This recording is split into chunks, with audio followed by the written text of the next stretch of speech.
विद्यार्थियों, हिंदी विषय के अंतर्गत हम लोगों ने इससे पूर्व के वीडियो में कबीरदास के जीवन परिचय एवं उनकी साखियों की व्याख्या की चर्चा की थी। आज उन्हीं साखियों को, आगे की जो साखियां हैं उनको समझते हुए उन पर आधारित प्रश्नों के उत्तरों की ओर हम लोग चर्चा की बात करेंगे।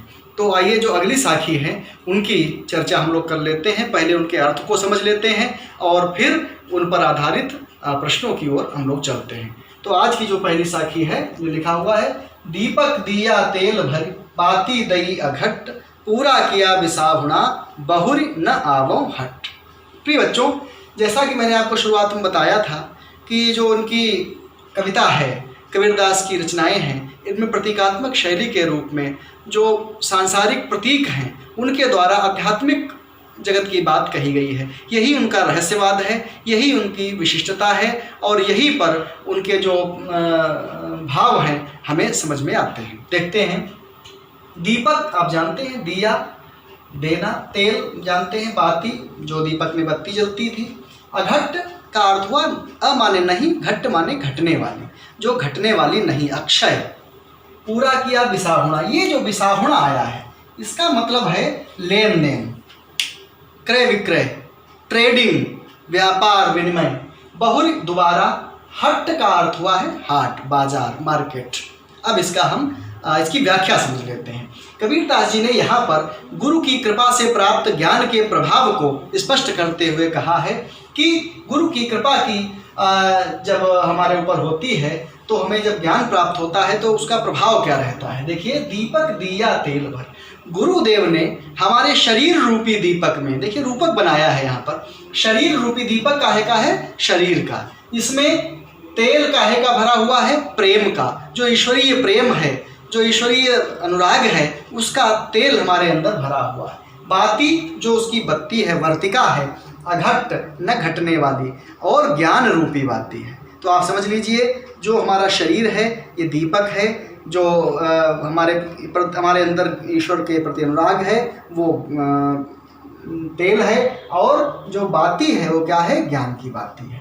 तो कबीरदास जी कहते हैं कि गुरु की कृपा से हमने, या गुरु ने हमारे शरीर रूपी दीपक में ज्ञान की अक्षय बाती डाल करके ईश्वरीय अनुराग का तेल भर दिया है, स्नेह भर दिया है, जिससे पूरा किया बिसाहुणा। हमने कहा, इस संसार रूपी हाट में, हाट का अर्थ बाजार, ये संसार एक बाजार बताया है उन्होंने कि संसार रूपी बाजार में हमने अपना लेन देन समाप्त कर लिया है, कंप्लीट कर लिया है, पूर्ण कर लिया है। अर्थात अब हमें दोबारा इस बहुरी न आवो हट, दोबारा इस संसार रूपी बाजार में नहीं आना है। कहना चाहते हैं कबीरदास जी कि व्यक्ति को जब ज्ञान की प्राप्ति हो जाती है, जब वो परमात्मा का साक्षात्कार कर लेता है ज्ञान के माध्यम से, तब वह आवागमन से मुक्त हो जाता है। अर्थात इस संसार में उसका जन्म नहीं होता और न फिर उसकी मृत्यु होती है, उसको मोक्ष की प्राप्ति हो जाती है।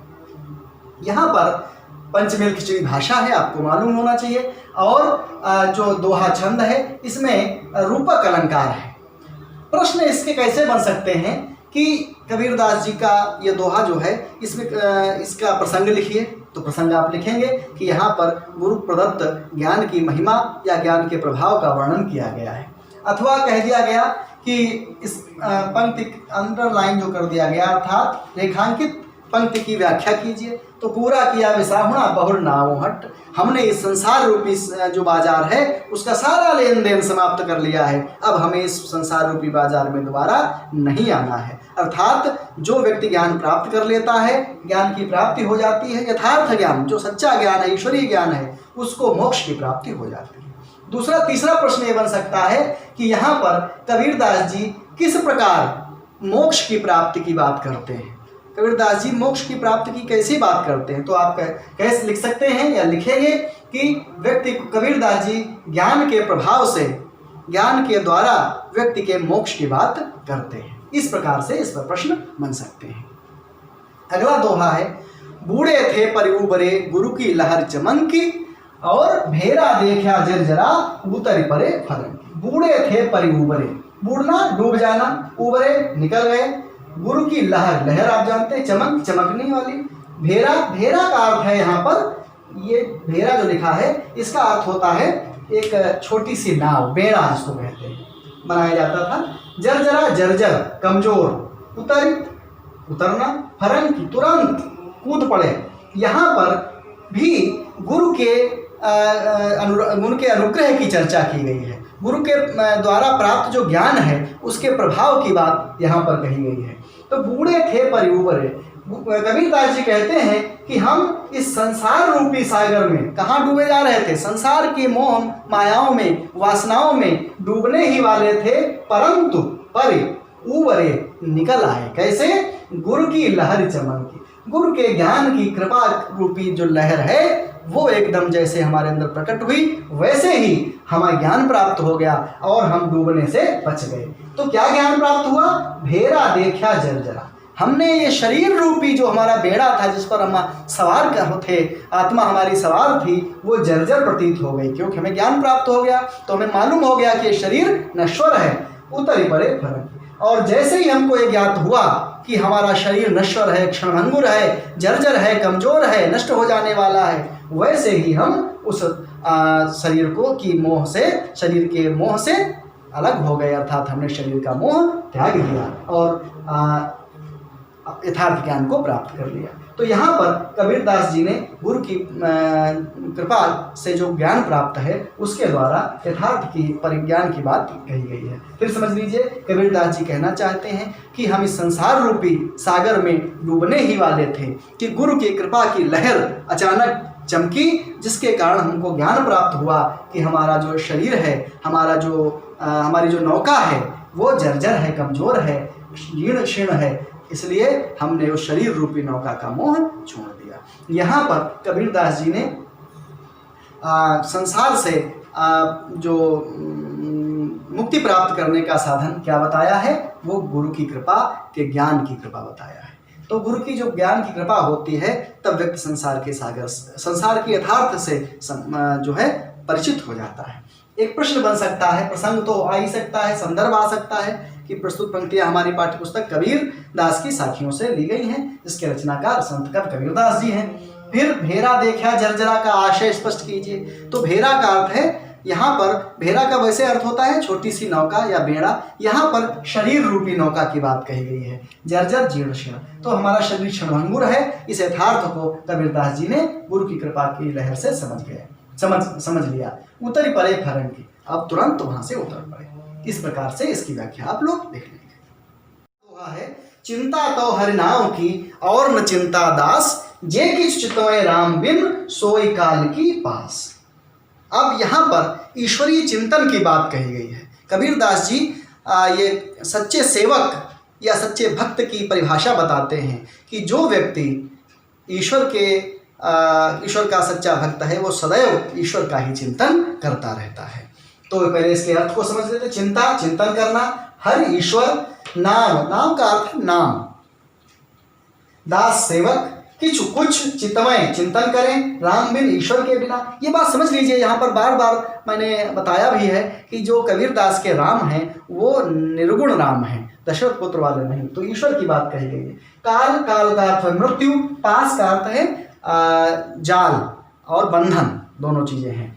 तो इसका अर्थ हम समझते हैं, चिंता तो हरि नाम की। कबीरदास जी कहते हैं कि भक्त को या सेवक को, जो ईश्वर का सेवक है, ईश्वर का दास है, उसको सदैव ईश्वर के नाम का चिंतन करना चाहिए, स्मरण करना चाहिए। नाम संकीर्तन की भक्ति है, नाम संकीर्तन का महत्व बताया गया है। और न चिंता दास, और उस सेवक को संसार की किसी प्रकार की चिंता में फंसना नहीं चाहिए, क्योंकि जे किछ चितवै राम बिन, जो व्यक्ति राम के अतिरिक्त, ईश्वर के अतिरिक्त कुछ और भी चिंतन करते हैं, वे सदैव काल की फांस में फंस जाते हैं, काल के बंधन में, मृत्यु के बंधन में फंस जाते हैं और वो मोक्ष को प्राप्त नहीं कर पाते। अब प्रश्न ये उठता है कि यहाँ पर कबीरदास जी ने किसकी चिंता करने की बात कही है, किसके प्रति चिंतन की बात कही है? तो आप लिखेंगे कि यहाँ पर कबीरदास जी ने ईश्वर के नाम की चिंतन या ईश्वर के नाम का भजन करने की बात कही है। और कबीरदास जी ने किसको ईश्वर के नाम की चिंता या उसका चिंतन करने का संदेश दिया है। जो ईश्वर के भक्त हैं, जो शिष्य हैं ईश्वर के, जो ईश्वर के दास हैं, उनको ईश्वर का चिंतन करने की बात या उसका संदेश या उसका उपदेश कबीरदास जी ने दिया है।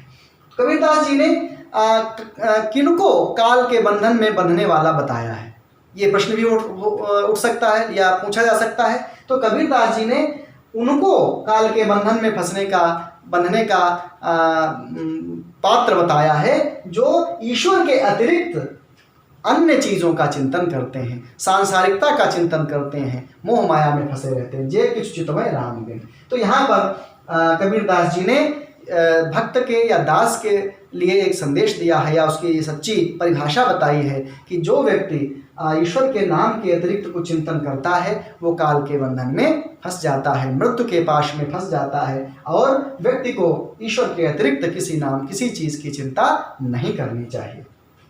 अगला दोहा है, तू करता तू भया मुझ में रही नहूं, बारी फेरी बल गई जित देखूं तित तुम।